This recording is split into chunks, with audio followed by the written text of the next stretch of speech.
Assalamualaikum warahmatullahi wabarakatuh. Waalaikumsalam warahmatullahi wabarakatuh. Terima kasih sebelumnya Ibu dan Bapak sudah mau berkenan hari ini hadir dalam acara prakegiatan hasil studi yang saya laksanakan. Nah, jadi ini Ibu saya kasih RPP saya. Silakan dibaca. Jadi tujuan saya melaksanakan hasil studi itu untuk membina keprofesionalan kita sebagai pendidik. Nah, jadi saya sebagai guru BK beserta Ibu Ima selaku mapel TK dan Kak Wendy sebagai guru BK juga di kelas 11. Nah, jadi saya harapkan nanti kita bisa bekerja sama dalam kegiatan yang akan saya laksanakan. Itu bisa dibaca ya Bapak Ibu dalam RPP saya. Saya mengambil metode pengajaran langsung, di mana nanti berpusat kepada peserta didik. Pengajaran langsung itu, pengajaran yang berpusat pada guru. Nah, jadi nanti saya harapkan Bapak Ibu bisa mengamali saya, bisa melihat kira-kira cocok atau tidak metode yang saya gunakan tersebut di kelas 10 MP. Gitu. Nanti bagaimana kelanjutannya? Terus kenapa saya bisa mengambil materi, bisa dibaca di situ materinya tentang sikap dan perilaku asertif. Itu yang pertama saya lihat dari rekomendasi rapor pendidikan kita. Nah, salah satunya kan itu tentang kualitas pembelajaran. Nah, jadi saya harapkan salah satu penunjang supaya kualitas pendidikan kita lebih baik lagi ke depannya dengan menggunakan salah satu metode yang saya gunakan ini. Nah, kenapa saya bisa ngambil di kelas 10 manajemen perkantoran? Itu karena ada satu siswa yang mengalami hambatan. Nah, Ibu Bapak mungkin tahu ya, di kelas tersebut ada satu siswa yang punya kendala fisik. Jadi kita harus bantu sama-sama. Saya sebelumnya sudah diskusi sama beliau dan saya sudah diskusi sama orang tuanya. Memang dia dari kelas 6. Nah, itu udah punya penyakit tersebut.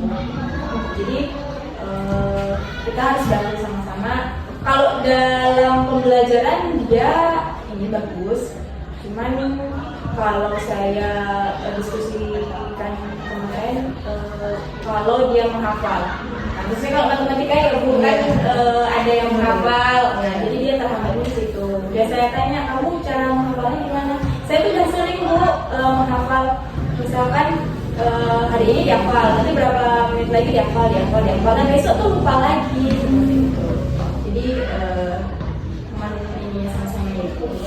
Gitu. Terus untuk materi, saya memilih materi tersebut karena sebelumnya saya udah asesmen kebutuhan peserta didik di kelas tersebut.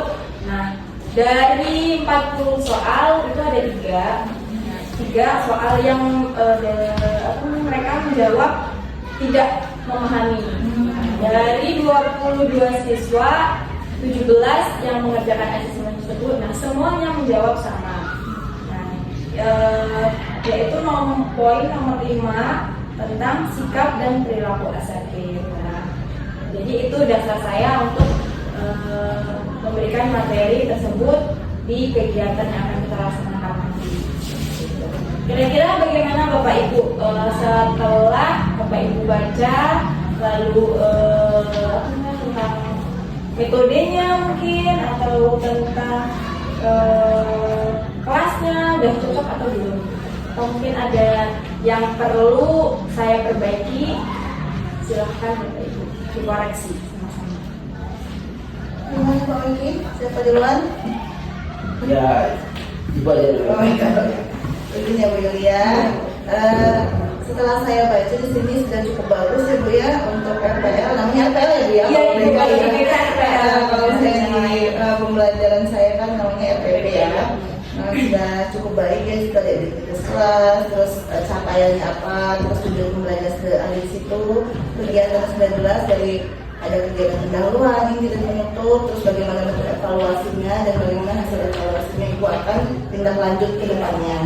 Nah, sini saya mau komentari sedikit, mau nanya Ibu, ini kan ada bidang layanannya pribadi. Itu sebenarnya gimana Bu? Apa memang pribadi atau klasikal? Karena kebetulan Ibu ngomongnya tadi di kelas ya. Gitu, gimana itu Bu? Oh iya Ibu, terima kasih sebelumnya atas koreksinya. Bidang klasikal Ibu. Kalau kita di kelas itu namanya bidang klasikal. Nah, terima kasih. Saya akan memperbaiki untuk selanjutnya sebelum kita laksanakan ini. Terus ini Bu ya, untuk komentar sedikit, kalau misalnya waktu pelayanan di waktu pelaksanaan pembelajaran kelas itu kalau di SMK 1 jamnya 45 menit. Oh iya Ibu. Iya, saya kurang 5 menit ya Ibu ya Bu ya. Iya benar Bu. Kalau untuk yang untuk tujuan kegiatan sudah baik di sini. Kalau misalnya dalam pembelajaran kelas biasa ya Bu ya, itu materi pembelajaran biasa bukan BK. Ibu ini sudah menerapkan namanya pembelajaran berdiferensiasi. Sudah bagus sekali Bu. Karena juga ada kegiatan pembelajaran yang berkelompok, misalnya ada yang memberikan waktu untuk kegiatan ini ada, gitu kan. Ini saya juga kalau misalnya Ibu di kelas 10 MP, saya baca-baca kegiatan pembelajaran ini cocok di kelas 10 MP. Karena kalau misalnya untuk 10 TSM mungkin Ibu harus banyak ya breakingnya ya. Iya. Terus kemudian untuk 10 AK mungkin tidak terlalu banyak materi, hanya memberikan tugas yang lebih banyak. Itu sih Bu. Saya sangat setuju kalau misalnya Ibu pembelajaran ini diterapkan. Itu Bu dari saya.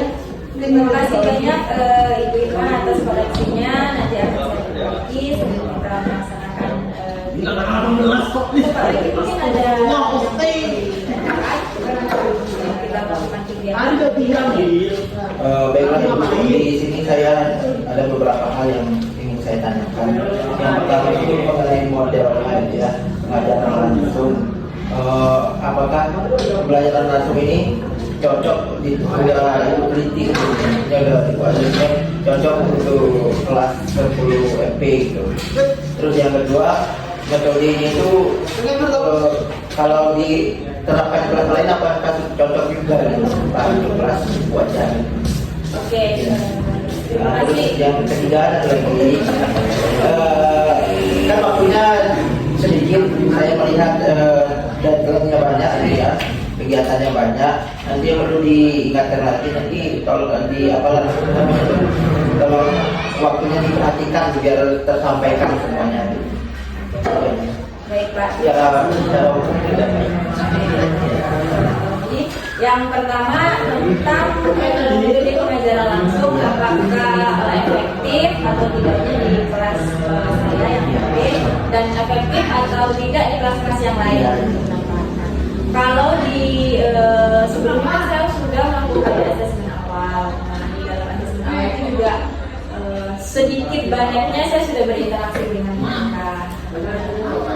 Saya rasa cocok karena antusias mereka itu pada saat kita menjelaskan itu lebih tinggi dibandingkan kalau kita di kelas khususnya yang banyak anak cowok.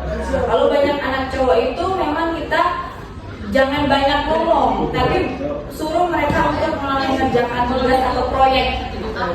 Atau kalau misalkan mereka bosen, banyak-banyakin SBT. Nah, mereka akan senang. Tapi kalau di kelas yang 10 MD ini, mereka masih enak lah kalau pembelajarannya yang berpusat kepada kita. Gitu. Kalau kita menyerahkan langsung ke anak, mereka lebih banyaknya bingung dan nggak selesai gitu, tujuannya nggak akan tertuntaskan. Jadi memang harus kita bimbing satu-satu, ininya seperti ini, oh iya Bu, nah ini gimana, oh ini Bu seperti ini, oke, nah seperti itu. Jadi saya mengharapkannya nanti waktu melaksanakannya bisa tercapai tujuannya gitu Pak. Nah terus yang selanjutnya tadi soal waktu. Ini kan 2 kali 45 ya, jadi saya sudah merancang kalau berarti 90 menit kurang lebih kita kegiatannya cukup. Tetapi kalau untuk selanjutnya, karena kita kan ada jam ya Pak khususnya BK. Nah, klasikalnya kan 1 jam kurang lebihnya. Jadi nanti lebih kita tujuannya tuh lebih di, kan ada 4 tujuan pembelajaran saya. Jadi nanti mungkin cuma 2 atau cuma 1. Itu aja sih Pak. Ada lagi mungkin Bapak Ibu? Sudah?